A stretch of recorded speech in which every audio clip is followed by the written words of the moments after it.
Hi friends, welcome back to my channel. My name is Cambria. I am a Reiki healing practitioner. I'm a psychic medium and I'm a witch. And today is the day. I get asked this question a lot and I've always wanted to make a video sharing everything that I know, and that is, if you're feeling called to practice witchcraft, where do you start?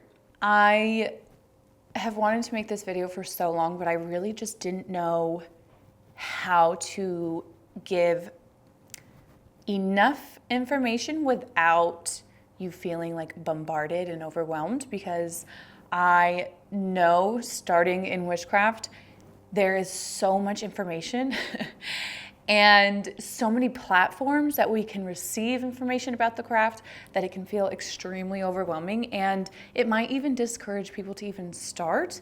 And I don't want that. I really don't want that. So I took the time to break down how to get started without it feeling super overwhelming and pressure. I don't want that. We don't want that. Okay, so let's get started. I feel like books are the easiest way to get started and to feel like you are getting started in the craft and learning information. Also, there is nothing like a good new spiritual book to dive into and feel like you have something that's in your hands that's tangible, that you feel like is going to alter and shift your states of reality, which I might just romanticize books, but that's what I feel like they are. Like they're little portals into a different world. Anyways, I digress. Okay, so I brought just some of the basics and just some light things to read. So let's go over them. Okay, first things first, if we're diving into witchcraft, if we want to throw ourselves into our craft, Scott Cunningham is going to be your go-to. I feel like there's some hesitation or some like controversy around him, saying that, he's an old writer and there's so many new books these days, which, yeah, I totally agree. I'm all for exploring new authors, especially in our craft, because I feel like we do kind of have an underrepresented modern take on a lot of things. However, if it's not broke, don't fix it. You know what I mean? So Scott Cunningham is going to be your go-to guy.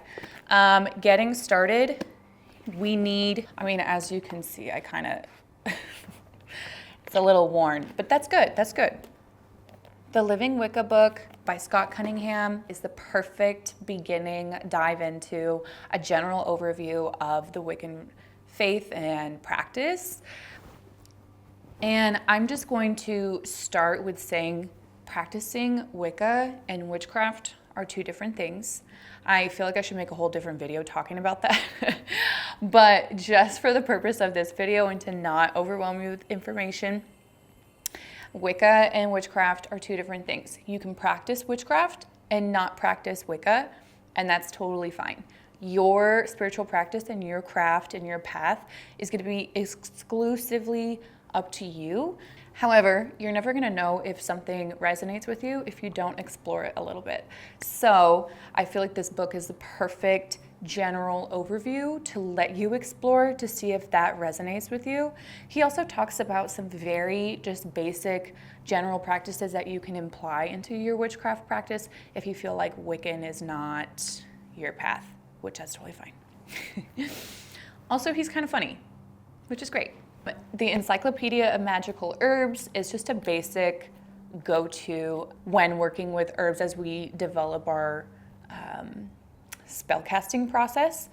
And herbs are one of the foundations of witchcraft. Having this book to just reference and go back and forth to is amazing, and it should be in your library.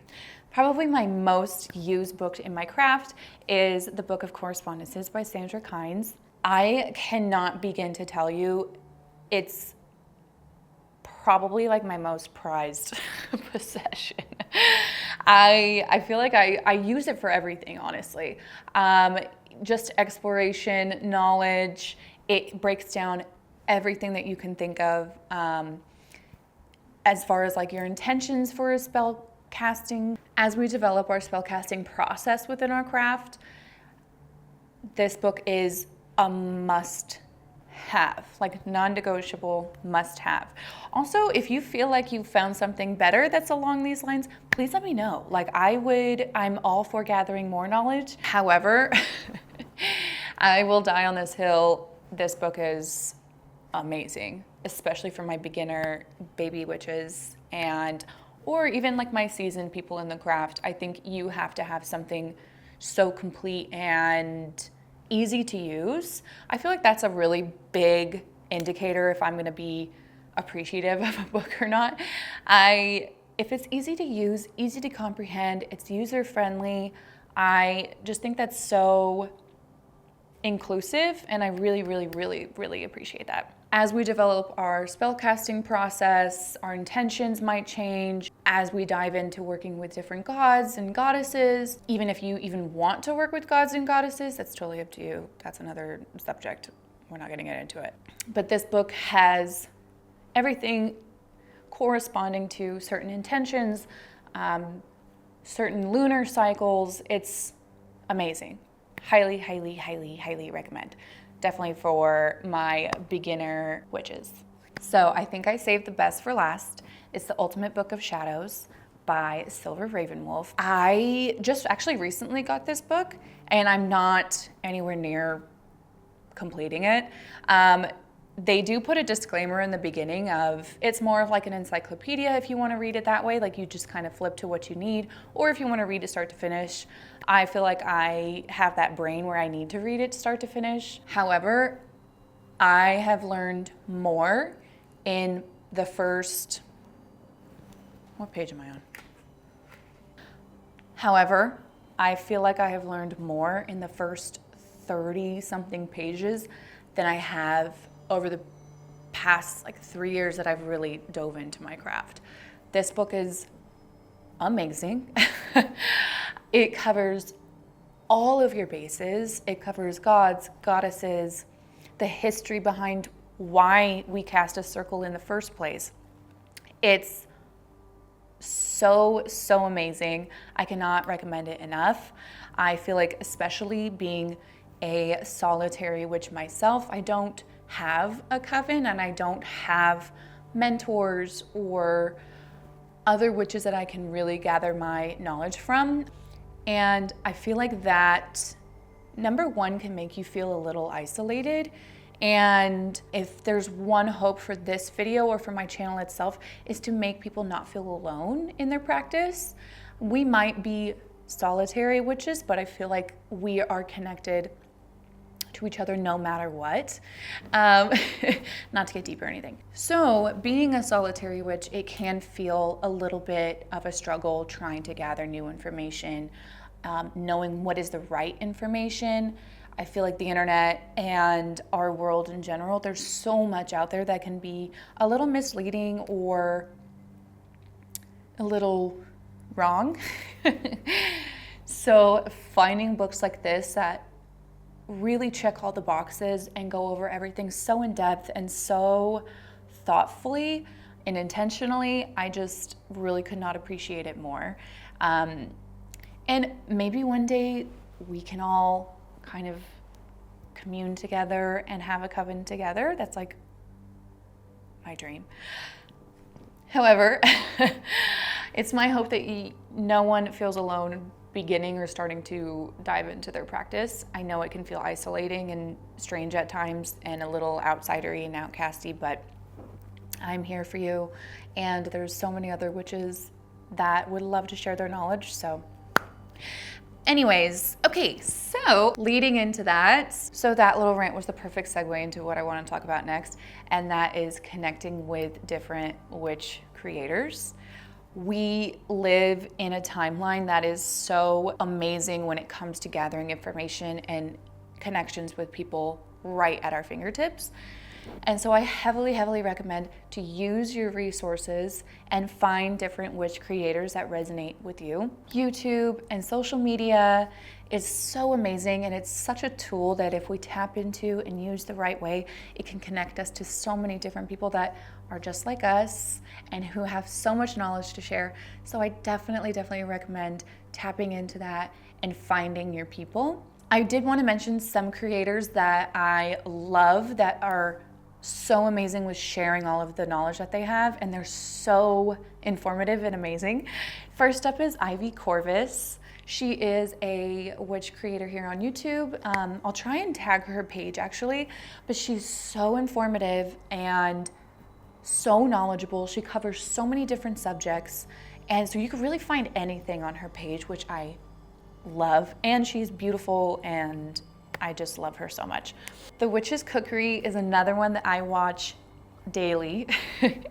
Her videos are so soothing and so beautiful and so thoughtfully made and intentionally made, and I really respect that and admire that. She is a kitchen witch, and we can go into the different subgenres of witches, but I feel like that's something for another time. But however, she is a kitchen witch, and she is the most beautiful, I think, to ever do it. She inspires me to cook intentionally and magically for my family. However, my kitchen's we're not too magical in there. I cook for the massive amount of children I have, and there is nothing like putting your heart and soul, intention, and magic into a meal, and then your kids just want chicken nuggets. You know what I mean? So I'm gonna get there. She does inspire me though. But her videos are so beautiful that I just love to watch her anyways, and she shares so many magical little nuggets of truth that I just really resonate with and I love. Her videos are also exquisitely beautifully made, and I really like how she talks about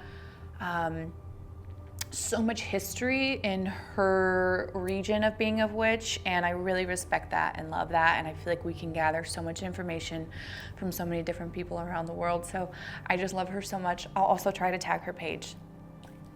Okay, next up is meditation. And I feel like some people, when you mention meditation, they instantly are like, However, as an energy healer myself, I am going to tell you, working with energy and your craft are going to go hand in hand. And there's no other way to really dive into your own energy than to meditate.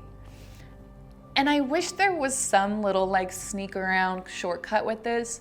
There's not. I do eventually want to make a meditation for beginners video, so stay tuned for that. But I'll give you just some basics for the time being for this video. When it comes to meditation, start small and make realistic goals for yourself. I'm talking 5 to 10 minutes here and there. And I'm talking 5 to 10 minutes here and there as you gather up and build your meditation practice. Meditating is what I feel like a muscle, and you have to practice and work out and strengthen it, and the only way to do that is to really dive into it. You're never really fully going to understand the depth and the power of your own inner world until you dive in and you go into your inner world, and you get there through meditation. This is where you're going to connect with your guides if you haven't already, and this is where you're going to connect with the Lord and Lady if you wish to do so, and other gods and goddesses if you wish to do so. Disclaimer, when practicing witchcraft, you do not have to connect with other deities and gods and goddesses. I feel like in the beginning of my craft, I didn't really feel the need to, and I kind of wanted to just work with my own energy and my own space in itself first. However, progressing in my craft, I do feel like I am more inclined and open to receiving guidance and working with other gods and goddesses. So just start small. Don't automatically feel like being a witch that you have to devote an altar to someone, work with certain deities. You don't. Just start small. It's gonna be okay. But tapping in to our own energy, into our own inner world, seeing what that looks like, seeing how to move and manipulate our own energy, that's going to be your foundation for your spiritual practice. And even if your spiritual practice isn't witchcraft at this exact moment, I feel like meditation is going to be rule number one and step number one, foundation for any spiritual practice. Okay, so moving on, at its core essence, witchcraft is all about tapping into the natural world and using natural resources and our earth and our world to shift our state of reality. Whether you follow a more paganism path or your own spiritual path, witchcraft is all about embracing and utilizing and syncing up with our natural world, our natural cycles, our lunar cycles. One of the first things that we can do in our craft is to tap into our own natural world. Wherever you are in the world, there's so much beauty to be had, even if you live in a city, I promise. To tap into the flow of our seasons and our natural resources. And if you're anything like me, I need a tangible plan, a structure, something to follow. And one of the easiest things that we can do to get there is to tap into our lunar cycles. A lot of the books that I recommended do go over lunar cycles, and you don't have to memorize every single one. You don't have to memorize what every single step of the lunar cycle does and what the energy it has. It's okay, we're gonna get there, we'll remember them together eventually. However, I recommend just doing a little bit of research and tapping into our lunar cycle right now. One of the easiest things we can do is start planning rituals around our lunar cycles, noticing what the energy feels like around these different lunar cycles. You will quickly and weirdly, trust me from experience, realize how easy it is for your body and your energy to sync up to the lunar cycles as soon as you start tapping in and really feeling what that energy feels like, especially women. I feel like once we really intentionally feel what that energy is and start to work with that energy, our bodies and our cycle and our hormones easily sync up to the lunar cycle, which is just a reminder how we are not separate from nature. We are not separate from our moon and our sun. We are a part of them. And we kind of need to start acting like it, you know? Physically and energetically, your body will naturally sync up to the lunar cycles, and it will feel way, way easier to start working with the different energies of the lunar cycles that come about after you intentionally start to tap in. Learning and diving into the different sabbats of witchcraft and paganism is another super easy, profound way to really sync your body up with nature. Following the Wheel of the Year is super easy, and it will teach you how to flow with the seasons and the natural flow of witchcraft. It will slowly start to teach you when it is time to slow down, when it is time to start planning, when it is time to harvest all of our hard work and the fruits of our labor, and when it is time to celebrate. I feel like witchcraft has shown me that there is so much to celebrate just by simply being alive and being tapped into our natural world.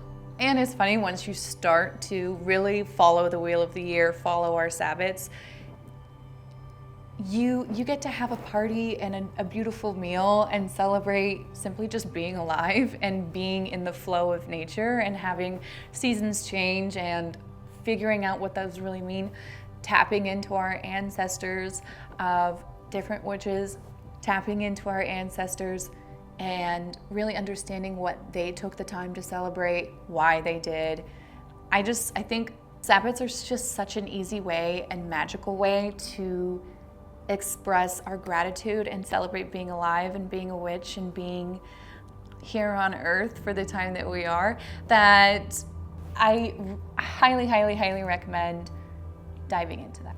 Also following the Wheel of the Year and following our sabbats and our natural world, I feel like it goes way beyond witchcraft itself. I feel like it is teaching us to sync our bodies into being a little bit more human.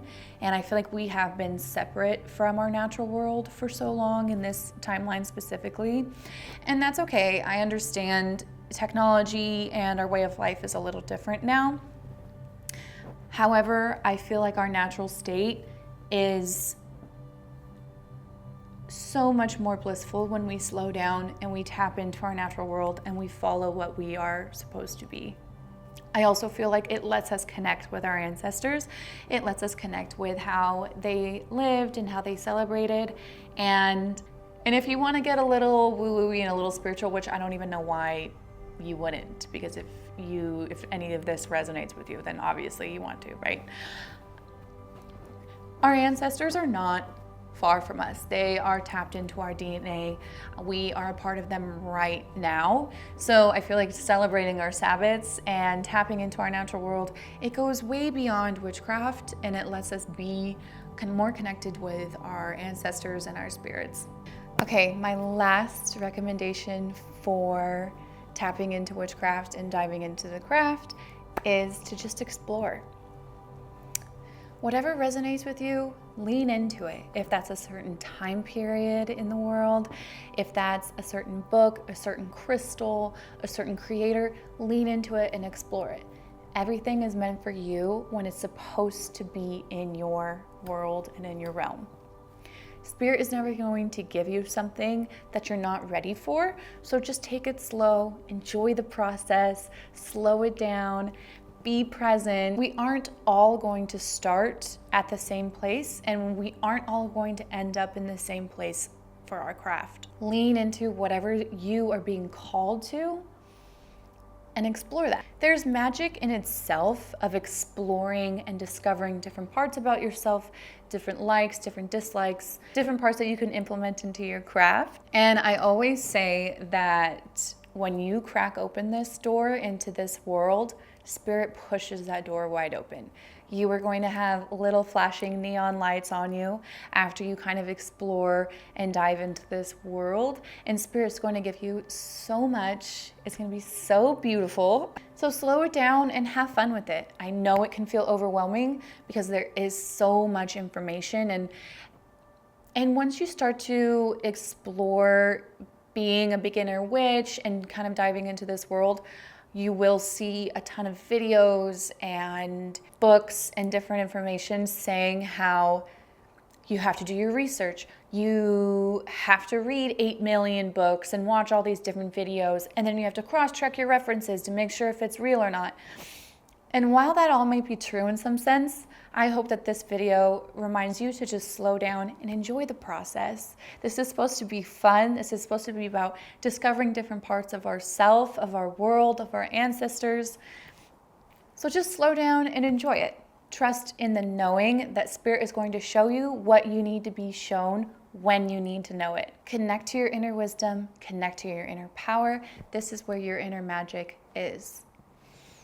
We can read all the books, we can watch all the videos, but the magic is always within ourselves. It's been here all along, and it will be here no matter what.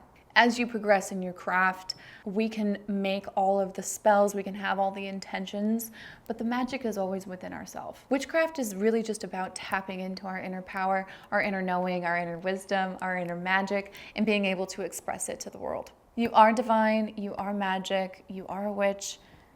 I hope this resonates with you. I hope you can take a little bit of this video and implement it into your craft, into your practice. And I hope someday that we can build a community and share different nuggets of truth with each other. I am so open to feedback too, so if you have any questions, leave it in the comments, or if you have any recommendations of what we should talk about next. Stay magical, stay beautiful. I love you so much. I hope you have a beautiful, beautiful, beautiful day.